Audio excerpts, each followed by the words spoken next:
1절에서 5절 말씀입니다. 사사기 13장 1절에서 5절 말씀입니다.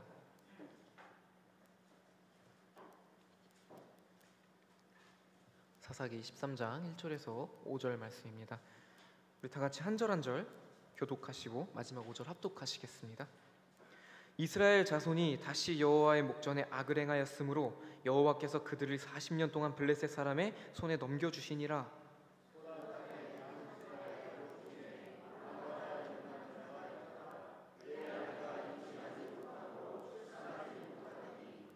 여호와의 사자가 그 여인에게 나타나서 그에게 이르시되 보라 내가 본래 임신하지 못함으로 출산하지 못하였으나 이제 임신하여 아들을 낳으리니.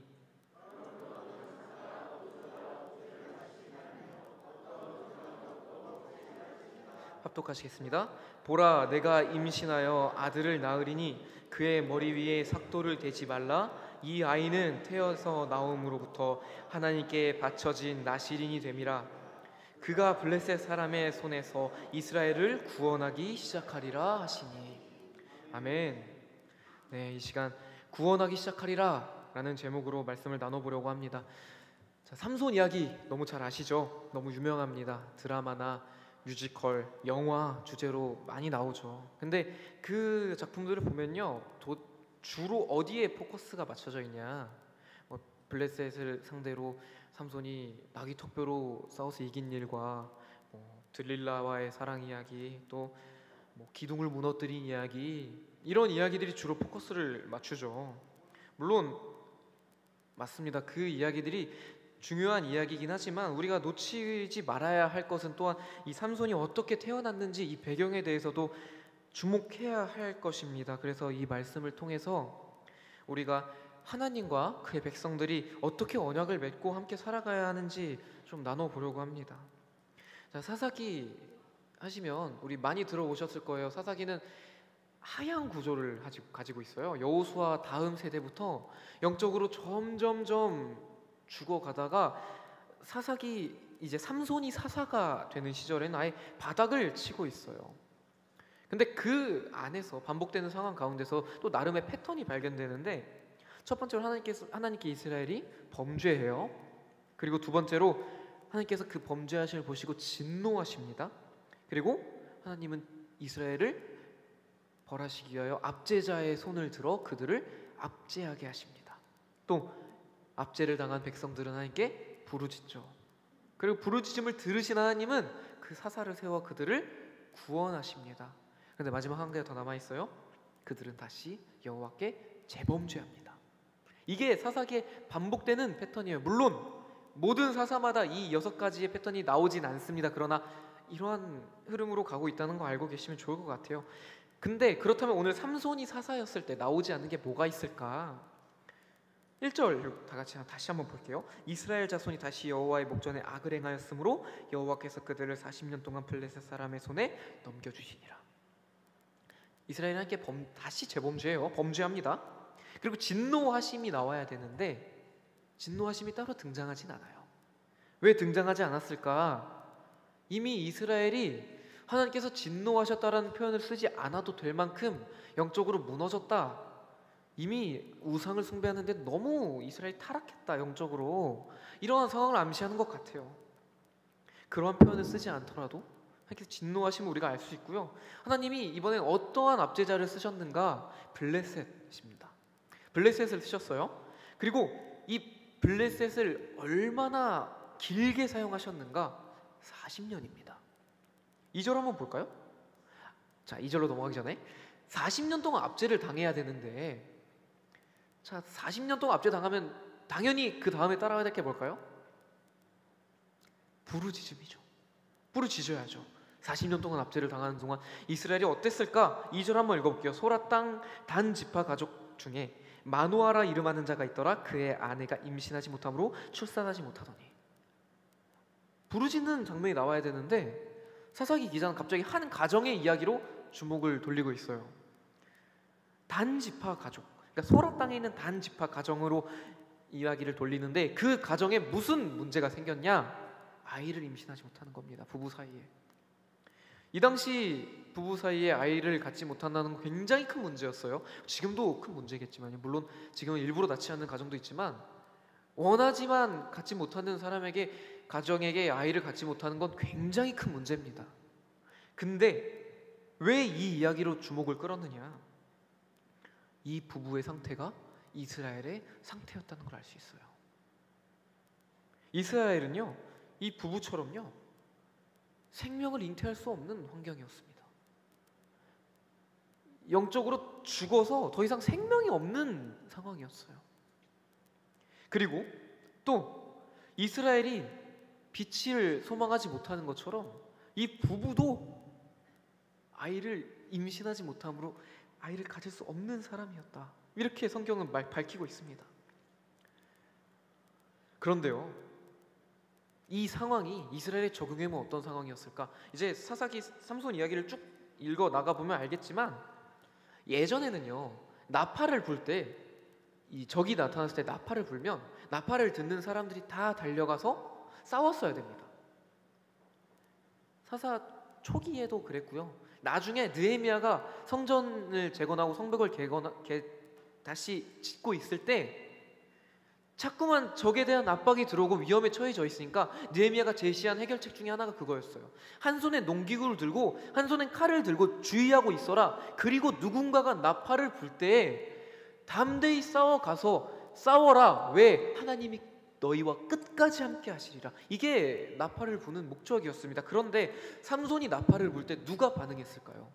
아무도 반응하지 않습니다. 삼손 혼자 싸웁니다. 이게 이스라엘 상황이에요. 너무 오랜 시간 블레셋의 압제를 당해서일까요? 이스라엘은요, 정체성도 잃어버려요. 15장 11절 이렇게 기록합니다.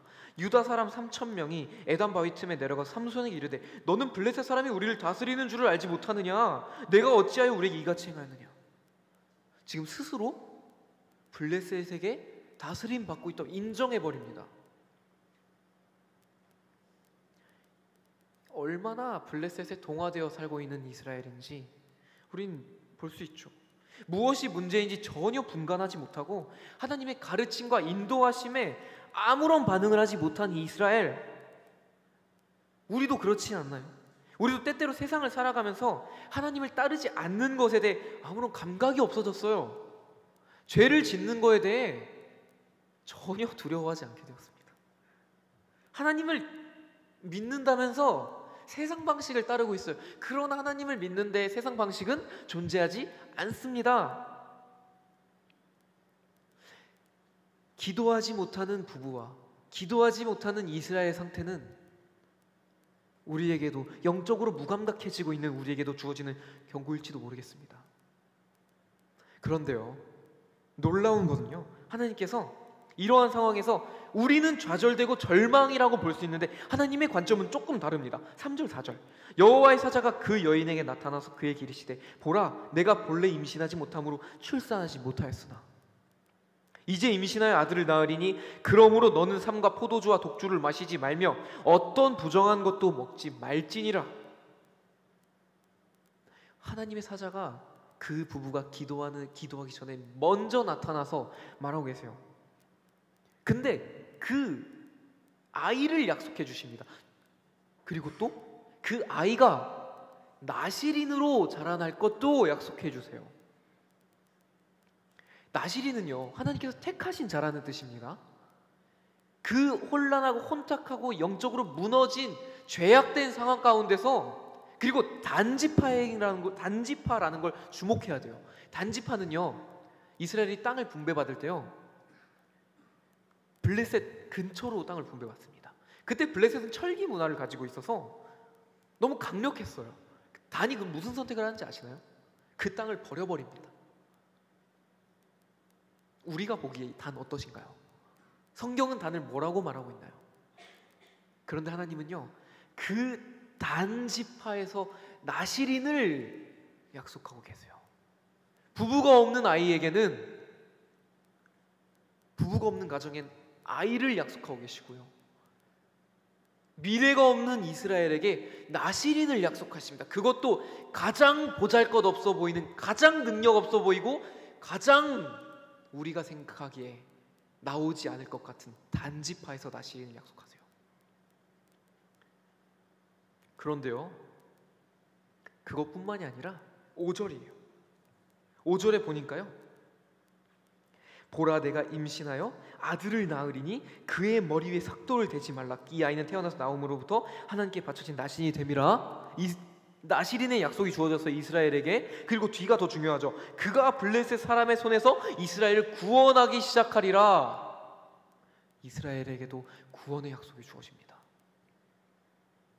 그런데요, 우린 알죠. 삼손이 정말 그 나시린으로서 성공했는가? 아니죠. 삼손은 나시린의 규례를 하나하나 다 저버립니다. 이것 또한 이스라엘 상태라 마찬가지죠. 이 세상에서 나시린으로 살아야 될 이스라엘이 하나하나 범죄함으로 하나님께 그 언약의 백성으로서의 정체성을 다 잃어버렸는데, 결국 삼손은 그 상징인 머리까지 밀려버립니다. 그러나 16장 22절, 그의 머리털이 밀린 후에 다시 자라기 시작하니라. 여전히 하나님은 소망의 하나님이십니다. 그 삼손에게도, 그 삼손이 나시린으로서의 자격을 모두 다 잃어버렸음에도 다시 머리가 자라게 하세요. 이스라엘이 이 구원을 바라지 못할 와중에, 기도하지 못하는 와중에 너무 무감각해지고 너무 무뎌져서 세상과 전혀 구별이 없어지는 그 시대, 기도하지 못하는 시기 가운데 하나님께서 우리에게 여전히 소망이 되시는 이 메시지, 그러나 동시에 무서운 경고도 하고 있죠. 이스라엘은 한 번도 기도하지 않습니다. 이게 얼마나 무서운지 알아야 돼요. 우리는 하나님께 부르짖지 않는다는 건요, 내가 믿는 구석이 있다는 거고요, 내가 믿는 구석이 있다는 게 곧 우상 숭배로 연결됩니다. 자그마치 40년을 완전히 영적으로 죽어버렸죠. 블레셋의 압제를 받다 못해 이스라엘은 완전히 블레셋에 눌러 앉아버렸어요.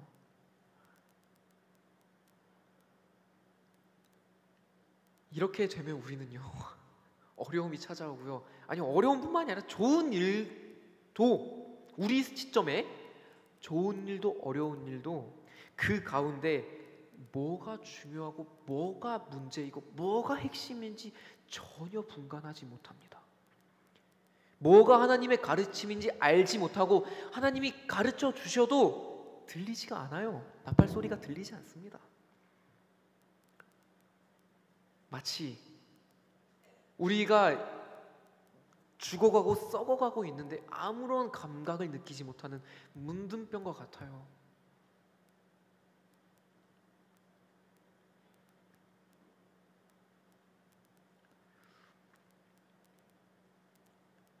그렇다면 우리가 오늘 이 말씀을 통해서 바라봐야 될 거,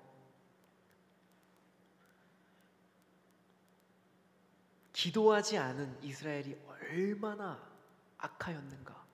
그러나 여전히 소망이 하나님이 되신다. 여전히 하나님은 주권적으로 일하고 계신다. 여전히 하나님은 이스라엘을 사랑하고 계신다. 그래서 이 임신하지 못하는 가정에 찾아오셔서 아들을 약속하시고, 그 아들을 통하여 이스라엘의 나시린 하나님의 일꾼을 세워주실 것을 약속하시고 구원하기를 약속하십니다. 이제 우리는요, 어떻게 살아야 될지 보이죠? 삼손처럼 나시린이 우리도 다 나시린이죠. 우리도 하나님을 믿으니까 믿는 우리 모두 다 나시린입니다. 왜냐하면 그리스도인은요, 내가 하나님의 말씀대로 살겠다 약속한 것이나 다름없기 때문이에요. 그렇다면 오늘 이 시대 가운데 정말 필요한 사람은 이 나시린 아닐까요? 하나님께 자신을 드리며 말씀에 따라 적극적으로 세상에 도전하는 그런 사람을 하나님이 보고 싶어 하지 않으실까요? 그 삶이 어려워요. 너무 어려워요. 실패합니다. 우리 계속 실패해요. 참 부끄러운 이야기만, 저도 어제 엄마한테 짜증내고 왔습니다. 근데요, 그래도 삼손의 머리가 다시 자라나게 해주시는 것처럼 히브리서 기자는요, 이 삼손을 믿음의 11장에서 믿음의 용사의 반열에 올려놓습니다. 삼손은 그럼에도 하나님의 일을 감당해요. 그렇다면 우리가 실패해서 좌절할 이유가 없죠. 왜냐면요, 하나님의 구원과 약속이 성취가 이뤄지는 무대는요, 화려한 곳이 아니었어요. 높은 자리가 아니었습니다. 가장 낮은 자리고 아무것도 없는 자리고, 또 하나님의 구원이 이루어지는 데 필요한 조건이 삼손이 약속을 다 지켰기 때문에, 이스라엘이 다 지켰기 때문에, 그 부부가 능력이 있었기 때문에 아니요, 오직 하나님의 주권 딱 하나였습니다. 하나님의 주권이 있고 하나님의 뜻이 있고 하나님의 일하심이 있으면, 약속이 있고 언약이 있고 그 언약에 따라가는 기도하는 자가 있으면 하나님께서 역사 이루어 가십니다. 그 약속의 신실함 때문에 역사를 이루어 가세요. 그리고 그 역사 가운데 우리도 초대받았어요. 오늘 말씀에 정리해보면요, 우리에게 두 가지 메시지를 주죠. 하나는 이 기도하지 않는 영적인 문둥병, 영적인 감각이 사라지는 이 두려움에 대한 메시지를 전달하고, 또 하나는 그럼에도 소망의 하나님이 되신다. 그럼에도 하나님은 일하고 계신다. 그럼에도 하나님은 구원하기를 시작하고 계셨다. 이 메시지를 주고 계십니다. 그래서 마지막으로 우리의 상황을 너무 비관적으로만 바라볼 필요는 없는 것 같아요. 왜냐하면 그것이 곧 하나님이 일하시는 무대가 되기 때문이죠. 그래서 우리는 이제 이렇게 말했으면 좋겠어요. 예수 믿으면 복이 아니라, 예수 믿으면 복을 우리가 받으니까 예수 믿으니까 우리가 복을 구하는 게 아니라, 우리가 예수 믿는 것 자체가 복이다, 이렇게 말하면서 우리에게 주어진 특권, 기도의 자리로 더욱더 열심히 나오셨으면 좋겠습니다. 신앙에 고민이 생기는 것 너무 당연하죠. 그 문제를 가지고도 나오시고요, 이 구속사, 이 큰 하나님의 관점을 내가 알고 싶어서도 나오시면 되고요, 내가 오늘 나에게 무슨 말씀을 주시는지 듣기 위해 나오시면 되고요, 잃어버렸던 신앙의 긴장감을 회복하고 소망이 되신 하나님을 다시 한번 바라보며 우리에게 주어진 특권을 마음껏 누리는 우리 사랑하는 동산교회 되기를 소망합니다. 기도하시겠습니다. 하나님, 아주 감사합니다. 이 시간 우리가 삼손의 출생에 대해서 함께 나눴습니다. 바랄 수 없고 구할 수 없는 가정 가운데 영적으로 너무나 무뎌지고 문둥병에 걸려 죽어버린 이스라엘 가운데, 그럼에도 하나님께서 먼저 나타나셔서 자녀를 약속하시고 나시린을 약속하시고 구원하기를 약속하신 그 하나님을 바라봅니다. 우리가 주님께서 주신 경고의 말씀과 또한 우리에게 주신 희망의 말씀 둘 다 가지고 가서 우리가 삶의 자리로 나아가서 있는 힘껏 기도의 자리로 나아가길 소망하며, 기도의 자리를 지키길 소망하며, 우리가 영적으로 깨어나는 교회 되게 하여 주시옵소서. 그리할 때 하나님께서 이루실 일이 우리가 바라볼 줄로 믿으며, 우리가 그 가운데서 주님께서 영광의 자리를 인도하실 때 우리가 다시 한번 주님께 영광을 올릴 줄로 믿습니다. 살아계신 하나님께 예수 그리스도 이름으로 기도드립니다. 아멘.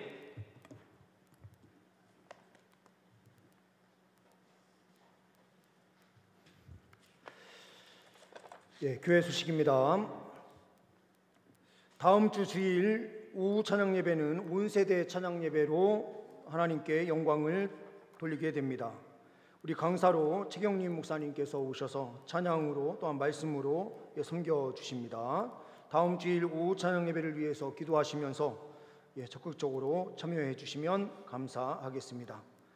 또한 교회학교 여름성경학교 및 수련회가 곧 이제 시작이 됩니다. 우리 교회학교 여름성경학교 및 수련회가 은혜 가운데 진행될 수 있도록 우리 귀한 다음 세대가 예수님을 인격적으로 만나는 귀한 시간이 될 수 있도록 함께 기도해 주시면 감사하겠습니다. 새벽 기도회 또한 수요 예배, 금요 엎드림 기도회 우리 성도님들 적극적으로 참여하셔서 기도의 그 은혜를 누리시고 세상에서 승리하는 귀한 역사가 펼쳐질 수 있기를 소망합니다. 축도로 모든 순서의 예배를 마치겠습니다. 우리 주 예수 그리스도의 은혜와 하나님의 그 크신 사랑하심과 성령의 인도 교통 충만하심이 그러함에도 불구하고 세우시는 하나님의 은혜에 감사함으로 주님께 영광 올려드리는 삶 살겠다 결단하며 머리 숙인 모든 죄 백성들 머리 위에와 이들의 모든 삶 위에 이 나라 이 민족 위에 이제로부터 영원 무궁토록 함께 계실지어다. 아멘.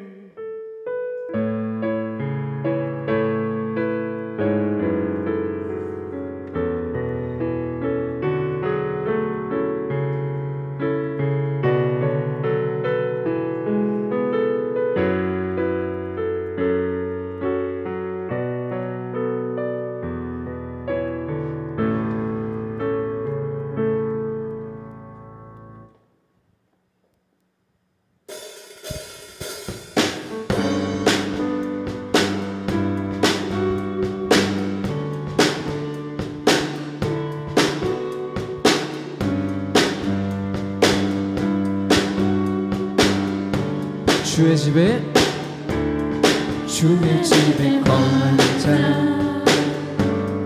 항상 주 찬송하리 시온의 대로가 있고 힘없는 자 복이 있네.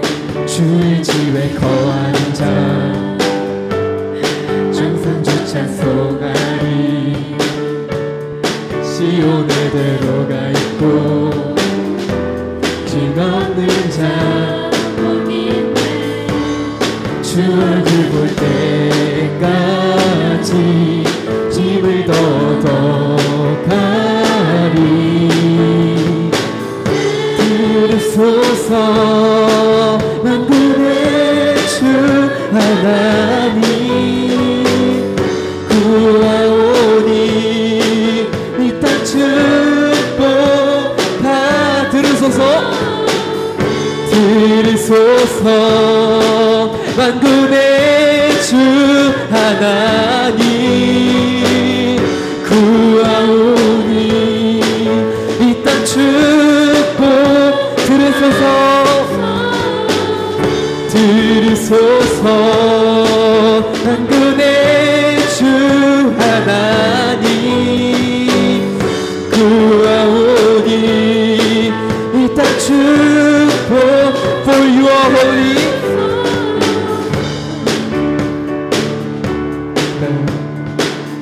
For you are holy, for you are holy, for you are holy, Lord.